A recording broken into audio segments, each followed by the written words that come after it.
Hello friends, स्वागत है आप सभी लोगों का हमारे चैनल कुकिंग स्टडी में। मैं कमल बिष्ट। इस वीडियो के माध्यम से दोस्तों आपके यहाँ पर कराऊंगा पृष्ठीय क्षेत्रफल के बारे में दोस्तों और आयतन के बारे में। यानी कि दोस्तों आपका जो चैप्टर का नाम है पृष्ठीय क्षेत्रफल और आयतन, यानी कि सरफेस एरिया एंड वॉल्यूम के बारे में दोस्तों यहाँ पर आपको मिलेगा। और ये दोस्तों आपका क्लास 9th का मैथमेटिक्स का चैप्टर है और यही नाम से दोस्तों आपको 10th में भी मिलेगा इसी नाम से। वहाँ पर दोस्तों आपको थोड़ा सा इससे हायर लेवल का पूछा गया है, तो आराम से पहले आप इनको समझेंगे दोस्तों, ताकि आप बाद में क्लासों में भी कर पाएँ और बाद के एग्जाम में आने पर भी दोस्तों आप इन क्वेश्चनों को आराम से कर पाएँ। तो आराम से आप देखेंगे, बहुत ही महत्वपूर्ण चैप्टर है। यहाँ पर दोस्तों आपको टॉपिक वाइज हम यहाँ पर आपको कराएंगे लगातार पार्टों में। पहले आपकी शुरुआत होगी दोस्तों बिल्कुल बेसिक से, ये आपका पार्ट नंबर 1 है। तो यहाँ पर आपको बिल्कुल बेसिक चीज़ों के बारे में बताया जाएगा, ताकि आप आगे पर आने पर दोस्तों कॉन्सेप्ट क्लियर कर पाएँ और आराम से क्वेश्चन को कर पाएँ। तो आज हम बात करेंगे बेसिक वाले पार्ट नंबर 1 की, जहाँ पर आपको थोड़ा सा आयतन के बारे में दोस्तों और क्षेत्रफल के बारे में बताया जाएगा। और देखिए, शुरू करने के पहले छोटी सी एक दरख्वास्त करना चाहेंगे। यदि दोस्तों आपने हमारे चैनल को सब्सक्राइब ना किया हो तो प्लीज़ सब्सक्राइब कर लें, ताकि हमारे वीडियोस आपको लगातार मिलते रहें। तो शुरू करते हैं। देखिए, कॉपी और पेन आप निकाल लेंगे। पहली चीज़ आपको आती है दोस्तों, पृष्ठीय क्षेत्रफल क्या होता है, यानी कि आपका सरफेस एरिया क्या होता है। एरिया कहने का मतलब पहले आप समझिए दोस्तों, आपको नाम से ही लग रहा होगा। क्षेत्रफल कहने का मतलब है जो जगह घेरी जाती है। मान लीजिए दोस्तों आपके पास में कोई आकृति है, मान लीजिए आपने कोई आकृति बनाई, तो ये आकृति दोस्तों जितनी भी जगह को घेरती है, आप देखते हैं यहाँ से लेके यहाँ तक और फिर यहाँ तक और फिर यहाँ तक और फिर यहाँ तक, यानी कि इतनी एरिया दोस्तों इसके द्वारा घेरी जाती है। तो इसी जगह को दोस्तों आप क्या बोलते हैं, क्षेत्रफल बोल देते हैं। तो यदि आपको इस आकृति का क्षेत्रफल बताना होगा तो क्या बता देंगे आप दोस्तों, इतने स्थान को इस आकृति का क्षेत्रफल बोलते हैं। तो इसका मतलब क्या हुआ दोस्तों, किसी भी वस्तु के द्वारा जितनी भी जगह घेरी जाती है उसी को दोस्तों आप क्या बोलते हैं, क्षेत्रफल बोलते हैं। अब यहाँ पर आपको पृष्ठीय क्षेत्रफल कहा गया है, यानी कि आपको दोस्तों सरफेस एरिया कहा गया है। तो इसका मतलब क्या हुआ, इसका मतलब हुआ इसके पृष्ठों के द्वारा जितना भी स्थान घेरा जाता है दोस्तों, उसी को आप बोलते हैं पृष्ठीय क्षेत्रफल। या फिर दोस्तों आप इसको कह सकते हैं सतही क्षेत्रफल, यानी कि सतहों के द्वारा जो स्थान घेरा जाता है उसी को दोस्तों आप सतही क्षेत्रफल बोलते हैं, या फिर आप दोस्तों उसको पृष्ठीय क्षेत्रफल बोलते हैं। अब यदि दोस्तों आपको इसको परिभाषित करना होगा तो आप कैसे करेंगे, देखिए, किसी वस्तु की सतहों के द्वारा या फिर पृष्ठों के द्वारा घेरी गई जगह को उस वस्तु का सतही या फिर पृष्ठीय क्षेत्रफल कहा जाता है। यह वस्तु द्विविमीय अथवा त्रिविमीय हो सकती है। अब थोड़ा सा आपको दोस्तों यहाँ पर देखिए, आपको आकृतियों के बारे में समझना पड़ेगा। 3 प्रकार की होती हैं दोस्तों। एक विमीय कहने का मतलब आपका 1 डायमेंशनल बोलते हैं दोस्तों आप, और दूसरा आपका होता है द्विविमीय, यानी कि आपका 2D कहते हैं आप दोस्तों इसको, 2 डायमेंशनल। और तीसरा होता है दोस्तों त्रिविमीय, यानी कि आप बोलते हैं इनको दोस्तों 3 डायमेंशनल, यानी कि आपका 3D आप बोलते हैं शॉर्ट में। अब यहाँ पर देखिए दोस्तों, पहले वाली जो होती है एक विमीय कहने का मतलब क्या होता है, मान लीजिए आपने कोई लाइन को लिया, ये लाइन क्या दिखाती है दोस्तों, ये लाइन केवल लंबाई को दिखाती है। या फिर आपने इस वाली लाइन को लिया, ये लाइन केवल क्या दिखाती है दोस्तों, ये केवल आपकी चौड़ाई को दिखाती है।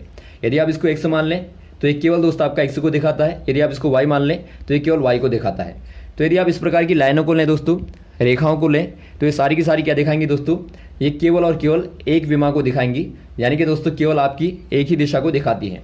अब यदि दोस्तों आप दोनों को एक कर दें, ये आपका पहला वाला हो गया, एक विमा हो गई। यदि आप दोनों को एक कर दें इस प्रकार से, तो अब आप देखते हैं दोस्तों, यहाँ पर आपके पास में x हो गया, ये आपका y हो गया। तो यहाँ पर आप देखते हैं लंबाई भी आपके पास में आ गई दोस्तों, लंबाई, और साथ में आपके पास में आ गई चौड़ाई। तो आपने दोनों को एक कर दिया दोस्तों, इसका मतलब आपके पास में क्या आ गया, आपके पास में लंबाई और चौड़ाई एक साथ आ गई। तो इसी को दोस्तों आप क्या बोलते हैं, इसी को आप बोलते हैं द्विविमीय, यानी कि दोस्तों आपका 2 डायमेंशनल बोलते हैं इनको आप। अब यहाँ से देखिए दोस्तों, आप बहुत सारी आकृतियों को बना सकते हैं। एग्जाम्पल के तौर पर देखिए, आप लंबाई को ले लें, चौड़ाई को ले लें और इस प्रकार से मिला दें, तो ये क्या बना, आपके पास में दोस्तों आयत बन गया। वैसे ही दोस्तों यदि आप यहाँ पर इनको बराबर ले लें तो ये आपका क्या बनेगा, चारों भुजाओं को बराबर लेने पे ये दोस्तों आपको वर्ग मिलेगा। और यदि आप दोस्तों यहाँ पर ले लें सर्कल को गोल, तो यहाँ पर आपका वृत्त मिलेगा। और यदि आप दोस्तों यहाँ पर ले लें 3 कोणों को, 3 विमाओं को, तो यहाँ पर आपका त्रिभुज बनेगा। तो आप देखते हैं दोस्तों, आप लंबाई और चौड़ाई के माध्यम से बहुत सारी आकृतियों को बना सकते हैं, जिनको आप द्विविमीय आकृतियाँ बोलते हैं। तो यहाँ पर आप बात करते हैं दोस्तों, आपने क्या देखा, जो आपकी एरिया होती है दोस्तों, जो क्षेत्रफल होता है वो केवल आपका द्विविमीय अथवा त्रिविमीय में होता है। तो आपने द्विविमीय तो देख लिया। अब बात करते हैं दोस्तों, जो आपका त्रिविमीय होता है वो क्या होता है। इसमें दोस्तों देखिए, लंबाई तो रहेगी, चौड़ाई रहेगी और साथ में दोस्तों ऊंचाई भी रहेगी, यानी कि लंबाई और चौड़ाई और साथ में दोस्तों ऊंचाई, यानी कि आप x कह देते हैं, इसको आप y कहते हैं, इसको दोस्तों आप z कहते हैं। तो यहाँ पर आपके पास में दोस्तों 3 विमाएँ आ गई, 1 2 3। तो इसी को दोस्तों आप क्या बोलते हैं, त्रिविमीय या फिर दोस्तों आप 3 डायमेंशनल फिगर बोलते हैं। तो इसके आधार पर दोस्तों आप क्या देखते हैं, यहाँ पर आपकी लंबाई रहेगी, चौड़ाई रहेगी और साथ में दोस्तों ऊंचाई भी आपकी आ जाती है। तो इससे दोस्तों आप नई प्रकार की आकृति को बना लेते हैं, जिनको दोस्तों आप घन कहते हैं या घनाभ कहते हैं या बेलन कहते हैं या शंकु कहते हैं। बहुत सारी आकृतियाँ बनती हैं। एग्जाम्पल के तौर पर देखिए यहाँ पर आपको दिखाई देता है। यदि आप दोस्तों इस प्रकार से लें तो यहाँ पर आप क्या देखते हैं, यहाँ पर आप देखते हैं दोस्तों ये लंबाई है, ये चौड़ाई है और ये दोस्तों ऊंचाई है। ये हाइट है, ये लेंथ है, ये दोस्तों आपकी ब्रेथ है। तो यहाँ पर आप क्या देखते हैं दोस्तों, यहाँ पर आपके पास में 3 विमाएँ आ जाती हैं, लंबाई, चौड़ाई, ऊंचाई। तो ये आपने देखा दोस्तों आपकी 3 प्रकार की यहाँ पर आकृतियाँ होती हैं मुख्यतया। तो इनके आधार पर ही दोस्तों आपको सारे के सारे क्वेश्चन पूछे जाते हैं। तो यहाँ पर दोस्तों आपको एरिया की बात कही गई है। तो एरिया दोस्तों हमेशा किनकी होगी, हमेशा दोस्तों आपकी या तो आपकी द्विविमीय आकृति होगी या आपकी दोस्तों 3 विमीय होगी। कहने का मतलब है यदि आप दोस्तों क्षेत्रफल की बात करें तो क्षेत्रफल किनका होगा दोस्तों, लंबाई और चौड़ाई का होता है, या फिर दोस्तों आप ऊंचाई को भी ले आएँ तो ऊंचाई का होता है। यानी कि दोस्तों आपका क्षेत्रफल बराबर क्या होता है, हमेशा एरिया बराबर होता है दोस्तों आपका लंबाई गुणा चौड़ाई। इसको आप हमेशा याद रखेंगे। जो एरिया होता है दोस्तों वो आपका 2 विमाओं के लिए क्या होता है, लंबाई गुणा चौड़ाई होता है। यदि आपकी 3 विमाएँ आती हैं दोस्तों, यदि आपके पास में 3 विमाएँ आती हैं दोस्तों, तो वहाँ पर आप आकृतियों को अलग अलग प्रकार से निकाल के जोड़ लेते हैं। उसको आपको बाद में बताएंगे, लेकिन फिलहाल आप ये जान लीजिए दोस्तों, जो आपका क्षेत्रफल होता है वो आपका लंबाई और चौड़ाई का गुणनफल होता है।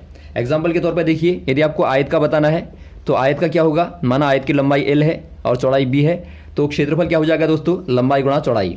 वैसे आप यदि वर्ग का निकालें तो वर्ग में क्या होता है, लंबाई बराबर चौड़ाई आपका बराबर होती है, भुजाएं बराबर होती हैं।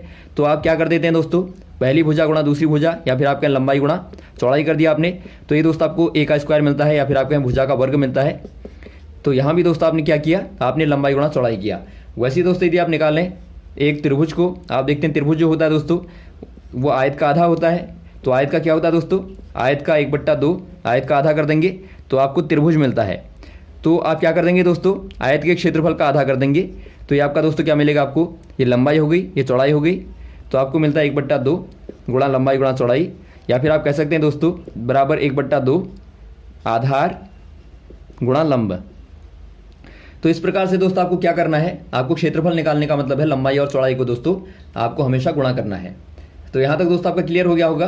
अब बात करते हैं, आपको आयतन के बारे में बताते हैं। आयतन क्या होता है, आयतन कहने का मतलब है दोस्तों ये भी आपका जगह घेरना ही होता है, लेकिन ये आपका हमेशा ही दोस्तों त्रिविमीय आकृतियों में ही होगा। आप ध्यान देंगे जो आपकी 3D वाली बॉडीज़ होती हैं, यानी कि दोस्तों आपकी 3 विमीय बॉडीज़ होती हैं दोस्तों, केवल उन्हीं में होता है। क्यों होता है, क्योंकि वहाँ पर दोस्तों आपको क्या चाहिए होता है, आपको लंबाई और चौड़ाई और दोस्तों ऊंचाई चाहिए होती है। यानी कि आपके पास में तीनों चीज़ें होनी चाहिए, तो ही दोस्तों वहाँ पर आप वॉल्यूम की बात करते हैं, आयतन की बात करते हैं। क्योंकि आयतन का मतलब क्या होता है दोस्तों, आयतन का मतलब होता है किसी भी वस्तु के द्वारा जितना भी आयतन घेरा गया हो, जितना भी दोस्तों एक प्रकार से स्पेस घेरा गया हो, स्पेस कहें या फिर आप दोस्तों स्थान कहें, या फिर आप कह सकते हैं वायु को घेरा गया हो, आप वायु कह सकते हैं। जितना भी दोस्तों वायु को घेरता है उसी को दोस्तों आप क्या बोलेंगे, उसका आयतन बोलते हैं। एग्जाम्पल के तौर पर दोस्तों यहाँ पर आप देखिए, आप एक डिब्बे को देखते हैं, इसमें दोस्तों क्या है, लंबाई है, चौड़ाई है और साथ में ऊंचाई है। या फिर आप कमरे को देखते हैं तो कमरे में होती है लंबाई, चौड़ाई और ऊंचाई होती है। तो इस प्रकार से दोस्तों आप देखते हैं ये आपकी दीवारें होती है खड़ी वाली और ये आपका फर्श होता है। तो यहाँ पर आप क्या देखते हैं दोस्तों, जितने भी कमरे के द्वारा वायु घेरी गई है या फिर स्थान घेरा गया है दोस्तों, उसी को आप कमरे का आयतन बोल देते हैं। तो आयतन कहने का मतलब क्या है, आयतन कहने का मतलब है दोस्तों किसी भी त्रिविमीय वस्तु के द्वारा घेरे गए स्थान को या फिर आप कहें वायु को, उस वस्तु का आयतन कहते हैं। यह केवल त्रिविमीय वस्तुओं में ही होता है। तो यहाँ पर आप ध्यान देंगे जो आपकी 3 डायमेंशनल बॉडीज़ होती हैं दोस्तों, उन्हीं में आप यहाँ पर आयतन की बात करते हैं। तो आयतन का मतलब आपको मालूम हो गया होगा। तो एग्जाम्पल के तौर पर दोस्तों यदि आप इस डिब्बे को देखें, आप देखते हैं इस डिब्बे में दोस्तों जितना भी पानी आ पाएगा या फिर आप दोस्तों इसमें जितना भी तरल भर पाएंगे, वही दोस्तों इस डिब्बे का क्या हो जाएगा, आयतन हो जाएगा। या फिर आप कहें दोस्तों इस डिब्बे की कैपेसिटी हो जाएगी। तो ये जितना भी कंटेन कर पाएगा दोस्तों वही क्या है, इसका आयतन होता है। तो आयतन का मतलब आपको मालूम हो गया होगा। मान लीजिए आपने कोई आकृति ली, एग्जाम्पल के तौर पर देखिए आपने दोस्तों कोई आकृति इस प्रकार की ली, ये आपके पास में है। यहाँ पर आपको क्या दिखता है, लंबाई है, ये दोस्तों आपकी चौड़ाई है, ये ऊंचाई है। तो जो अंदर का स्पेस होता है दोस्तों, जो इसके अंदर का डिब्बे का अंदर का जो स्पेस होगा, जो खाली स्थान होगा, वही दोस्तों क्या होता है, खाली स्थान ही क्या होता है, एक प्रकार से आयतन होता है। आयतन होता है या फिर आप कहें दोस्तों एक प्रकार से उसकी कैपेसिटी होती है। कैपेसिटी कहने का मतलब है धारिता। जितना धारण करने की क्षमता होती है दोस्तों, वही उसका आयतन होता है। तो आप समझ गए होंगे, यदि आप कोई टैंक लेते हैं, टैंक में दोस्तों आप जितना पानी भर पाते हैं वही पानी भरने की क्षमता दोस्तों आपकी कैपेसिटी कहलाती है, या फिर आप कहें दोस्तों उस टैंक का आयतन कहलाएगा। तो आयतन को दोस्तों आप कैसे निकालते हैं? आयतन को निकालने के लिए दोस्तों आपको क्या ध्यान देना पड़ता है, जो आयतन होता है यानी कि जो आपका वॉल्यूम होता है, वहाँ पर दोस्तों आपने क्षेत्रफल में क्या किया था, आपने क्षेत्रफल में किया था दोस्तों लंबाई गुणा चौड़ाई किया था। यहाँ पर आपके पास में क्या आता है, यहाँ पर आपके पास में दोस्तों ऊंचाई भी ऐड हो जाती है, तो गुणा कर देंगे दोस्तों आप ऊंचाई को। तो ऊंचाई को गुणा करते ही दोस्तों आपका जो क्षेत्रफल होता है, यहाँ पर आपका क्षेत्रफल था, तो क्षेत्रफल में यदि आप दोस्तों ऊंचाई का गुणा कर दें तो ये आपको क्या देता है दोस्तों, आयतन देता है। तो आप ध्यान देंगे, आपको आयतन में क्या ध्यान देना है, आपको लंबाई चौड़ाई और ऊंचाई का दोस्तों आपस में गुणा करना है। तो आप कोई भी आकृति को ले लें, आपने माना एग्जाम्पल के तौर पर कोई घनाभ को लिया, ये आपके पास में घनाभ है दोस्तों। घनाभ कैसे बनता है, आयतों के माध्यम से दोस्तों आप घनाभ को बनाते हैं। ये आपका एग्जाम्पल के तौर पे है, ये आपका दोस्तों एक प्रकार से घनाभ की आकृति का है।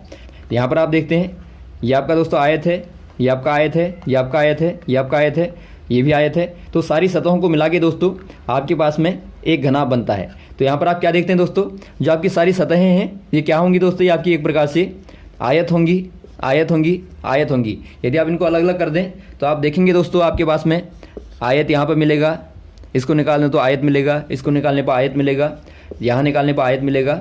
यदि आप इस वाले को निकालें तो आयत मिलेगा, और इसको भी निकालें दोस्तों पीछे वाले को तो आपको आयत मिलेगा। तो कुल मिला के दोस्तों आपको यहाँ पर 6 आयत मिलेंगी। यदि आप एक घनाभ को बनाते हैं तो आपको दोस्तों 6 आयतों को चिपकाना पड़ता है। इनको चिपकाएंगे दोस्तों तो आपको एक प्रकार की 3 विमीय यानी कि आपको दोस्तों 3D वाली बॉडी मिल जाएगी, जो कि एक प्रकार से आयतन को घेरती है, या फिर आप कहें दोस्तों वायु को घेरती है। तो ऐसी वाली आकृतियों को दोस्तों आप उसका आयतन कह देते हैं। तो यहाँ पर आपने क्या देखा दोस्तों, यदि आपको आयतन निकालना होगा तो आप लंबाई गुणा चौड़ाई गुणा ऊंचाई कर देंगे। तो यही दोस्तों आपका वॉल्यूम होता है, इसको आप ध्यान देंगे। अब ये अलग अलग प्रकार की आकृतियों में दोस्तों अलग अलग होगा, वहाँ पर आपकी लंबाई अलग होगी, चौड़ाई अलग होगी, ऊंचाई अलग होगी। तो उसी के आधार पर दोस्तों आप उनका आयतन निकालते हैं। यहाँ पर दोस्तों आपको सिर्फ ये समझना है कि जो आपका आयतन होता है या आपका क्षेत्रफल होता है दोस्तों, दोनों में बेसिकली अंतर क्या होता है। दोनों में आपने अंतर देख लिया दोस्तों, जो आपका क्षेत्रफल होता है वो आपका लंबाई और केवल चौड़ाई में होता है, या फिर आप कहें दोस्तों केवल आपका 2 विमाओं में होता है। लेकिन जो आपका आयतन होगा, आयतन दोस्तों आपका लंबाई चौड़ाई और दोस्तों आपका ऊंचाई में होता है। यानी कि दोस्तों वहाँ पर आपकी एक विमा और आ जाती है, जिसको आप Z बोलते हैं, यानी कि आपका 3rd विमा वहाँ पर ऐड हो जाती है। और आपको ये भी क्लियर हो गया दोस्तों, आप 2 विमीय वस्तुओं के द्वारा ही 3 विमीय वस्तुओं को बनाते हैं। एग्जाम्पल पर आपने देखा था, आप आयत के माध्यम से, आयत आपके पास में क्या है दोस्तों, आयत एक प्रकार की द्विविमीय बॉडी है, द्विविमीय एक प्रकार से वस्तु है। तो इसी के माध्यम से दोस्तों आप क्या बना लेते हैं, आप घनाभ को बना लेते हैं। यदि आप इनको चिपका दें दोस्तों, 6 आयतों को चिपका दें तो यहाँ पर आपके पास में घनाभ मिलता है। यदि आप वैसे ही दोस्तों वर्ग को लें तो वर्ग के माध्यम से दोस्तों आप क्या बना लेते हैं, वर्ग आपके पास में द्विविमीय है, यानी कि आपका 2D में है दोस्तों, द्विविमीय वस्तु है। तो इसके माध्यम से दोस्तों आप क्या बना लेते हैं, घन को बना लेते हैं। आपने एक पासे को देखा होगा लूडो के दोस्तों, तो वो दोस्तों एक प्रकार से आपके पास में घन के आकार का होता है। तो आप घन को बना लेते हैं, यानी कि दोस्तों आप क्यूब को बना लेते हैं। और वैसे ही दोस्तों यदि आप देखें, एक वृत्त को देखें तो वृत्त आपके पास में दोस्तों क्या है, आपका द्विविमीय होता है। इसी के माध्यम से दोस्तों आप बना सकते हैं एक प्रकार के बेलन को, या फिर आप कहें दोस्तों सिलेंडर को। बेलन में क्या होता है दोस्तों, यहाँ पर देखिए आप लगातार, यदि आप दोस्तों लगातार वृत्तों को एक के ऊपर एक रखते जाएं तो आपको क्या मिलेगा दोस्तों, आपको एक प्रकार से इस प्रकार की आकृति मिलेगी, जो कि दोस्तों क्या है, जहाँ पर दोस्तों क्या दिखता है आपको, यहाँ पर आपको ऊंचाई भी दिखाई देती है। तो ऊंचाई होने के साथ दोस्तों ये आपकी यहाँ पर त्रिविमीय बॉडी में कन्वर्ट हो जाएगी। तो ये रहा दोस्तों आपका बेसिक वाला चैप्टर, जहाँ पर आपने पृष्ठीय क्षेत्रफल के आधार पर और आयतन के आधार पर दोस्तों बेसिक कॉन्सेप्टों को देखा। इनके आधार पर दोस्तों आप आगे वाले क्वेश्चनों को आराम से कर पाएंगे, समझ पाएंगे। Okay, thanks. जय हिंद, जय भारत।